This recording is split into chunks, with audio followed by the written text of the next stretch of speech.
Video like जरूर कर लीजिए और ऐसे वीडियो लगातार फ्री में पाने के लिए चैनल को तुरंत सब्सक्राइब कर लीजिए और बेल आइकन को जरूर टैप कर लीजिए ताकि आगे भी सारे वीडियो आपको मिलते रहे। यूट्यूब में फॉलो करते हैं तो प्लीज ये वाला फ्री टेलीग्राम चैनल जरूर ज्वाइन कर लीजिएगा। सारे नोटिफिकेशन सारे अपडेट यहीं पे आते हैं, ध्यान रखिए। मैं वैभव और आप लोग देख रहे हैं UPPSC best online coaching YouTube channel. दोस्तों, ज्योग्राफी के क्वेश्चंस को हम लोग कवर अप कर रहे हैं। कुल मिलाकर 3000 से ज़्यादा क्वेश्चंस हम कवर अप करेंगे इस सीरीज़ में।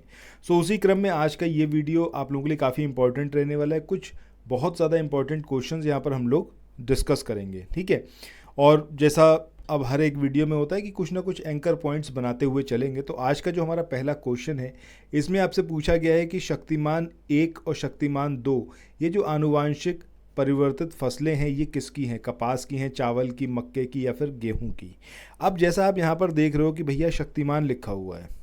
अगर मैं आपसे ये पूछूं कि दुनिया में सबसे शक्तिशाली और मतलब शक्तिमान टाइप का देश कौन सा है, शक्तिमान का मतलब ये हो गया इसके पास बहुत ज़्यादा पावर है, तो ये कौन सी कंट्री? तो आपके माइंड में सिर्फ एक नाम आएगा, यूएस। इसके आगे कोई भी नहीं है। दुनिया में टॉप पर है ये पावर के मामले में। मक्के के प्रोडक्शन की बात करें, मक्के के प्रोडक्शन में यूएस आपका नंबर 1 है। बात ख़त्म हो गई। आपको एकदम समझ में आ गया कि भैया ये जो मॉडिफाइड वो हैं आपकी फसलें हैं, ठीक है। शक्तिमान 1 और शक्तिमान 2 ये किसकी हैं? मक्के की हैं।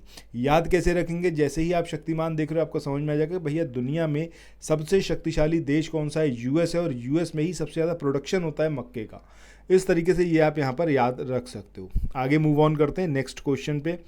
पूछा गया है कि केसर का जो वाणिज्यिक स्तर पर उत्पादन है ये निम्न में से किस राज्य में होता है? अब ये जम्मू और कश्मीर में है, ये हिमाचल प्रदेश में है, ये पंजाब में है या फिर केरला में?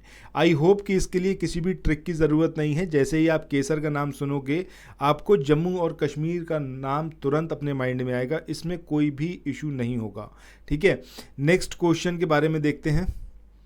इस क्वेश्चन में पूछा गया है कि केसर की सबसे अधिक मात्रा ये उत्पन्न होती है पूर्वोत्तर की पहाड़ियों में। अगर आप लोग उत्तर प्रदेश पीसीएस की तैयारी कर रहे हैं, आप आरओ की तैयारी करना चाहते हैं, बीईओ की तैयारी करना चाहते हैं, इन तीनों एग्जाम की अगर आप तैयारी करने चाहते हैं तो स्टडी फॉर सिविल सर्विसेज के कोर्सेज को आप ज्वाइन कर सकते हैं कंप्लीट तैयारी के लिए।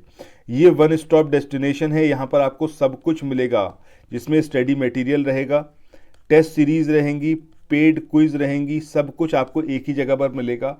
और ये सब कुछ सफिशिएंट होगा आपके एग्जाम को क्रैक करने के लिए, एग्जाम को निकालने के लिए। लेटेस्ट ग्रुप स्टार्ट हो चुके हैं और उन ग्रुप में आपको एडमिशन लेने के लिए सिंपली जो ये नंबर मैं आपकी स्क्रीन पर लिख रहा हूँ, इन नंबर्स पर आप कॉल कर सकते हैं। 8564880530 इस नंबर पर आप संपर्क कर सकते हैं। इसके अलावा 9696066089 इस नंबर पर कांटेक्ट कर सकते हैं, या फिर आप 7523864455 इन तीनों में से किसी भी नंबर पर कॉल करके आप हमसे संपर्क कर सकते हैं और ये लेटेस्ट ग्रुप जो है इसमें आप एडमिशन ले सकते हैं।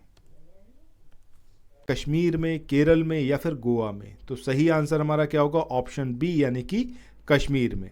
इसके बाद चलते हैं अगले क्वेश्चन की ओर। इस क्वेश्चन में यहाँ पर आपसे पूछा गया है कि निम्नलिखित में से कौन सा फसल चक्र पूर्वी उत्तर प्रदेश के लिए सर्वाधिक उपयुक्त समझा जाता है? अब जो पूर्वी उत्तर प्रदेश है उसके बारे में बात कर रहे हैं कि वहाँ के लिए कौन सा फसल चक्र जो है सर्वाधिक उपयुक्त समझा जाता है। तो ये है धान, मक्का और गेहूँ।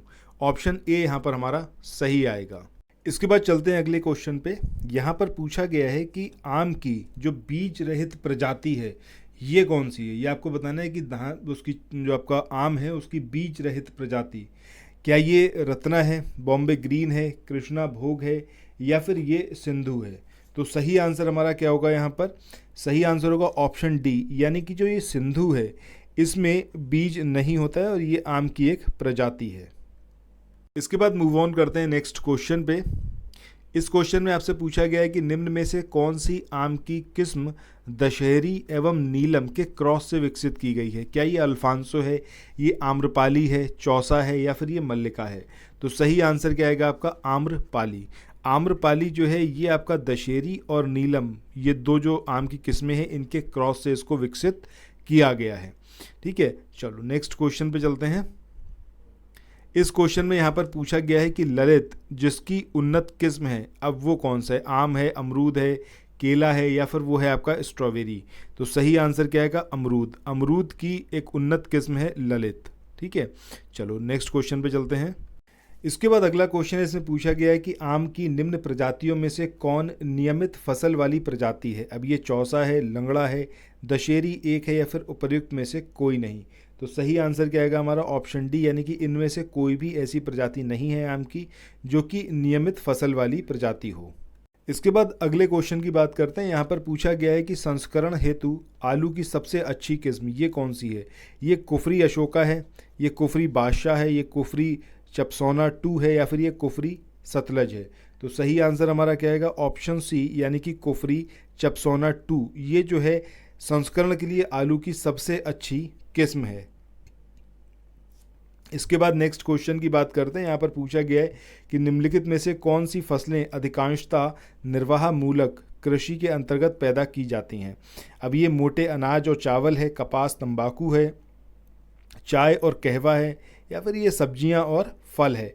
तो सही आंसर हमारा क्या आएगा? ऑप्शन ए, यानी कि जो मोटे अनाज हैं और जो चावल है ये निर्वाह मूलक कृषि जो है उसके अंतर्गत इनको पैदा किया जाता है। इसके बाद क्वेश्चन नंबर 451 की बात करते हैं। यहाँ पर आपसे पूछा गया है कि निम्नलिखित में से कौन अनाज के दानों का उत्पाद है? अब ये ओट मील है, सेगो है, सोया फ्लोर है या फिर ये अरारोट है।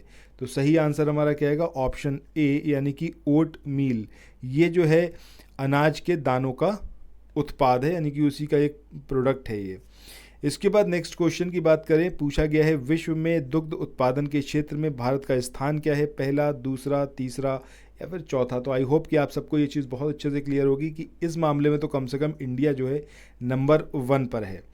इसके बाद अगले क्वेश्चन की बात करते हैं। यहाँ पर पूछा गया है कि राष्ट्रीय डेयरी शोध संस्थान ये कहाँ पर लोकेटेड है? झांसी में, नई दिल्ली में या फिर ये है आपका लुधियाना या फिर करनाल में। राष्ट्रीय डेयरी शोध संस्थान की बात करें तो ये कहाँ पर है आपका? करनाल, यानी कि हरियाणा में।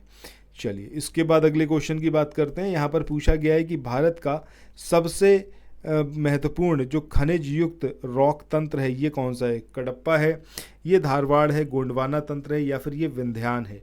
तो सही आंसर हमारा क्या आएगा? ऑप्शन बी, यानी कि धारवाड़ तंत्र जो है पूरा सिस्टम, धारवाड़ सिस्टम जो है ये आपका सबसे महत्वपूर्ण खनिज युक्त रॉक तंत्र है, यानी कि रॉक सिस्टम है। इसके बाद मूव ऑन करते हैं अगले क्वेश्चन पर, और ये हमारा आज के इस वाले सेशन का आखिरी क्वेश्चन है। इसमें पूछा गया है कि भारत ने जो है सबसे बड़ा मशीनीकृत जो खान है ये कौन सा है? रत्नागिरी खान है, जयपुर खान है, ये सुंदरगढ़ खान है या फिर ये बेलाडीला खान है। तो कमेंट सेक्शन में सबसे पहले तो ये बताइएगा ये जो आप अलग अलग माइंस देख रहे हैं ये कहाँ कहाँ पर लोकेटेड है, कौन कौन से स्टेट्स में ये माइंस हैं।